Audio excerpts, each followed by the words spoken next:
Question without notice. Did you know that today is the International Day of People with a Disability? And certainly at its heart, it's an event that is aimed at increasing our awareness and understanding of people who live with a disability. It's an amazing initiative, and for a whole day, people with disability get attention. So possibly they may ask, what about the remaining 364 days, or 365 if we speak of a leap year, when many with disabilities feel ignored because disability doesn't affect them? The reality is this: everybody is a part of the community, and so are families, friends and work colleagues. Disability doesn't care about your race, creed, colour, socioeconomic status, couldn't give a rat's about any of that. And 1 in 5 Australians, or 20%, are directly affected. People with disabilities argue they deserve an increased level of visibility for the remaining 364 days of a standard year. We're joined on the program by Ben Aldridge, who is a disability expert and a person himself living with disability. Ben, thank you very much for your time. My absolute pleasure, Chris. Thank you for having me on. When we talk about people with disabilities and you look at some of the comments that have been made there and you think to yourself, gee, there's almost a feeling of resentment. Do you think people like yourself and others with disability do have a certain degree of resentment towards the way they're treated in the wider community? Resentment would be a strong word for it. I'd probably go more around resignation, because it's unfortunately been happening for so long that people have lost hope in some cases. And I mean, we're talking about exposure and that, and here's a little stat here from a recent study by the Rudderman Family Foundation. And, you know, despite people with disability representing nearly 20% of the country's population, about 95% of characters with disability on television are played by able-bodied actors. Is there a specific reason for that? Or is it just that you would argue people with a disability are overlooked? I would argue that they're overlooked because there is almost a culture amongst, or I'm trying to think of the right word for it, sorry. Almost a culture of this is the way we've always done it, and that's the way we're going to continue doing it. And unfortunately, in a lot of ways, it comes down to on a parallel with the issue of what they used to call blacking up, or the blackface, which is a horrible act where people were pretending to understand what it was like to be a person of colour in Australia. And what we were getting was such a misinterpretation of what it's actually like. And it's the same and they're nicknaming it creeping up in this case. And when people creep up and actually either pretend to have a disability or act to have a disability, it actually reinforces these notions amongst the community where suddenly people think that that's what it's like. And it's not just TV. I mean, we're talking mass media, we're talking amongst papers and amongst other areas of community. And it's a real problem when you start to get people to be misrepresented. Is part of the issue too that sometimes, whether we like it or not, people with disabilities do have limitations? And do people with disabilities sometimes also have to accept that, even though it's not fair, and I'm not going to argue that because it's not fair, but they do have limitations. Is that a fair or unfair statement in your view? Oh, yes, we have limitations, but if you were going to look at, for example, there is a new hit series coming out called The Upside, where Bryan Cranston is playing a wheelchair user. Now, obviously, they are going to all this effort to make the set accessible for the wheelchair that he's having to use. So where's the limitation suddenly? Well, if the set's been set up to accommodate a wheelchair, then there isn't one, isn't there? That's right. Then what you then have to find, I guess, is a person who's going to be a professional actor who's going to come up to the same standard who's in a wheelchair. Is that then where the problem comes in? That it actually requires an effort to find somebody who can be able to fill the role rather than just going, oh, okay, we know this guy, he can do it. Yeah, okay, the effort would probably be a good way of putting it. There are many, many talented actors out there with disability. There are many, many talented spokespeople out there with disability who can fulfill these roles. It is a case of actually making the effort to find them. It is actually making the effort, even if you, for example, if you want to look at Forrest Gump, where they had a big name actor in Tom Hanks playing the main role. Okay, they're set on using a big name actor for the main role. That's fine. Let's go the next step down, or the next best option, which is actually consulting people with a disability. What is it actually like to have that? What is it actually like to be in your position? And another really good example of that is, I don't know if you've heard of the book that's been made into a movie called Me Before You by Jojo Moyes. I can't say I'm familiar with it. No, I have to confess, Ben.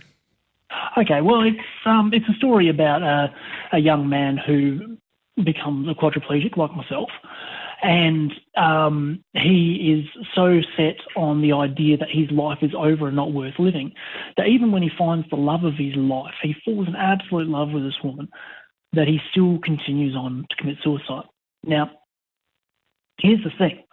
She created that book, she made that book, and then they actually went on and made the movie without any consultation of quadriplegics, without any consultation of the people who actually know what that is like, who actually know that. And so suddenly, once again, you have this shallow representation, and media being as powerful as it is, it has such power within the community to be able to shape our views that suddenly you've got this mass movie giving the wrong portrayal, and everybody's going and looking at me going, wow, life must be so hard. You're and it's not. My life's awesome. My life is great.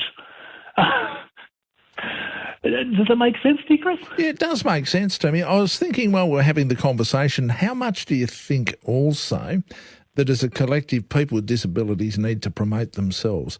I guess it's one thing to say, yes, those of us who are able-bodied should recognise that fact, and we absolutely should. For myself, I remember working in a radio station that was modified to accommodate a guy in a wheelchair a long time before we'd even heard the word ACROD or had any legal requirements made. In fact, that individual, I remember at the time, we're going back a fair way now, they put a phone box in the town that he could reach from a wheelchair, and it was a big deal. They had a photograph of him in the local newspaper and everything, simply because it was the first time since he'd acquired his disability, which he did as a result of an accident, that he'd been able to use a public phone because it was low enough for him to reach. And there was a real wow factor about that, to the point that there were photographs in the paper and the whole thing. But just in our conversation this evening, I also wonder, and you talk about people noticing, and I have no argument with what you say also about actors who are disabled being hired to fill the role of disabled characters. I have no issue with that. But do you think as a collective you also need to be better at promoting yourselves, to go out there and say to people, hey, I'm here. And by the way, while we're here, let's dispel some myths. Okay. Yeah, no, you're completely right, Chris. And that is part of what I do, is I work with people with disabilities to be able to promote themselves, to be able to actually take control. And there is some amazing initiatives out there happening from the government via their grants processes and things that people are running, which are actually allowing people for the first time in a long time to be able to easily access the training, the know-how to be able to actually promote themselves. Because for a long time, we've just been ignored. We've just been, well, there's no point in even teaching that person that because they're not going to use it anyway. So it's just a waste of resources. What about a collective body to act on your behalf? Because my observation, it's only my observation, I might be wrong, and if I am, by all means, shoot me down in flames. Quite happy to have that happen. My observation is that sometimes what happens is you need people to step forward and say, you know something, I can do this, here's what I can do. Let's talk about what's available here. Let's talk about who's available. So somebody who's actually going to go into bat will talk to people in plain, clear terms and say, well, you believe that Ben Aldridge can't do this. I absolutely guarantee you he can. So let's get him in. Let's have a look at him. And if I'm wrong, fine, I'll put my hands up and say, no problems, I'm wrong. But I absolutely know I'm not going to be. So we get Ben Aldridge in. He does what I said he could do because I knew he could do it. And a whole bunch of people who might have been sceptics have gone, wow, okay, we were wrong. And the thing is, if I've gone about it the right way, I've allowed them to observe it without them having to save face or anything like that. And at the same time, I've also been able to promote you without putting you in the position where you might feel humiliated. That to me seems a very, very positive step forward if we can do that. No, and I totally agree. And let's be honest, that is how we actually got connected, is through very similar circumstances, Chris. Where we did, yes. You know, we know mutual parties, and that's how we actually connected, and why I'm on the radio here with you tonight. And they're amazing. The thing is that for a person to be able to do that, to be secure enough in their own job that they are willing to take a risk to break the mold, to be able to actually go into bat for somebody else, you need to be supremely confident in your own position, and you need to be supremely confident in the person that you're approaching is going to shoot you down in flames. Yeah. So there are places out there, but they're far and few between because, unfortunately, in this market, there are so many people covering their butts. It's interesting you mention about covering their butts. Can I make an observation, Ben? There's a fellow with whom I became very good friends. I'm still very good friends. I'm pleased to count Phil as one of my dear friends, and we're in contact a lot. And he lives in the east now, but whenever he comes back to Perth, we always catch up. We always go for a coffee. Phil is legally blind. He has been all of his life. And Phil and I first met when we worked together in the same radio network. And it had just set up a computer network at that time. And Phil had gone to one of the remote sites and he worked there. And we were having a conversation one day and I was trying to explain to him over the phone how to do certain things. And I just remember thinking at the time, this guy is a complete dill. And anyway, eventually it ended up with me going there. I thought, I'm going to go and show this idiot how to do stuff. Anyway, I get there and I get greeted by him, and straight away I realised that there was something odd about the way he looked at me. Anyway, when I started showing him the computer, at one point I said to him, now, if you look at this screen here, and he walked up to the screen, almost put his face on it, and then started looking around. And I said to him, mate, what's the story? And he said, oh, I didn't tell you. I'm legally blind. And I said, really? And I said to him, mate, I thought you were a dill. I said, now we can get somewhere. I said, look, I don't understand how you see, just like you don't understand how I see. And what I did was I went through a series of exercises. I said, if I tell you to do X, Y, and Z, how do you do it? And I watched him do it. And once I'd visualised how he did it, I would do something like, now go up to the main screen and move over to the right-hand side and move down to the bottom. And because that's how he looked at the screen. And from that point on, there was never an issue. And the other thing we did, because he was an on-air person, was we arranged one of those headsets like sports commentators use. So instead of a fixed microphone, he had the mouthpiece that came over his mouth. So if he turned his head as he needed to do to see screens, there was no problem. He didn't go off microphone like this. He remained on microphone at all times. But the thing was, and the lesson, and I really sat down and gave him the drum on this, I said, don't hide it. I said, I don't think any the less of you, but I did think, because I hadn't met you and our only conversation had been over the phone, that you were a dill, and all you had to say to me was I'm legally blind, and I would have straight away realised we had to go about this in a completely different process. Now, look, he's gone on. He's had a successful career. He and I are great mates, and it all turned out okay. But he really set himself up to fail, I thought, in the beginning because he wasn't upfront and honest about it. Yeah, and it's a very tricky situation where, so obviously I don't know Phil. I don't know his situation, his personal situation. But a lot of times when somebody gets a job or they manage to get a gig as somebody with a disability, it is often after trying and trying. I mean, we okay, on average, it takes 5 times as many job applications for somebody with a disability to get an interview. Yeah, that's interview understandable. for a job. Yeah. So, as a result of that, it's kind of drummed into you that, having the disability is a bad thing to have, and you tend to draw it in. Now, in some ways, I'm quite fortunate because being a quadriplegic and restricted to a wheelchair, it's pretty hard for me to hide it.